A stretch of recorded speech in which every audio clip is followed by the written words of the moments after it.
l'indice de COV qui est marqué dessus, c'est pris 7 jours après que ça a été réalisé.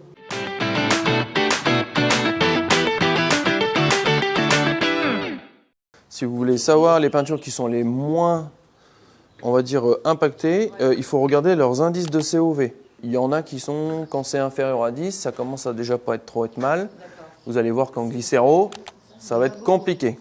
D'accord ? Il faut savoir qu'il y a des acryliques, des satins simples, comme vous allez acheter dans tous les bricomarchés, etc. Ne regardez pas les indices de COV dessus. Ils sont très mauvais.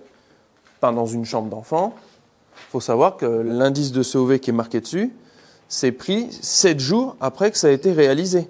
Ce n'est pas au moment où vous êtes en train de le faire, d'en respirer. Si vous peignez et vous dites « Ah ben pour ce week-end, il aura sa chambre dans 3 jours », ça, c'est pas une bonne idée du tout. Hein, parce que il va en respirer pendant 8 heures de sommeil et c'est pas terrible. Le vitrificateur, par exemple, qui est le pire en mousse polyuréthane, c'est plus de 500 d'indice de COV. Là, ça cogne. Hein, ça 120, mais par exemple, les 500 d'indice de COV, ça, vous allez en bouffer pendant 2 ans. Hein. Ça va descendre, c'est un pic, ça va vraiment descendre, mais il va se passer ça. Je l'ai vu à passer sur des badigeons à la chaux. On peut faire un badigeon à la chaux sur du placo où des bandes ont été faites. Hein. Ça pose pas de problème. Hein.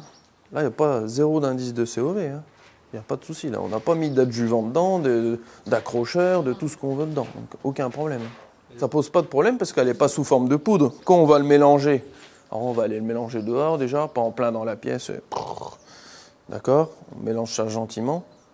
Mais au moment qu'on le passe, il est sous forme liquide. D'accord ? C'est comme l'amiante. Hein. Tant qu'elles sont dans les plaques, dans les mousses, etc., si vous commencez à tronçonner dans une plaque d'amiante, c'est la poussière que vous allez respirer. Si elle tombe et qu'elle casse en deux, il n'y a pas de risque. D'accord ? Si vous commencez à en défoncer toute la journée, bon, là, c'est autre chose.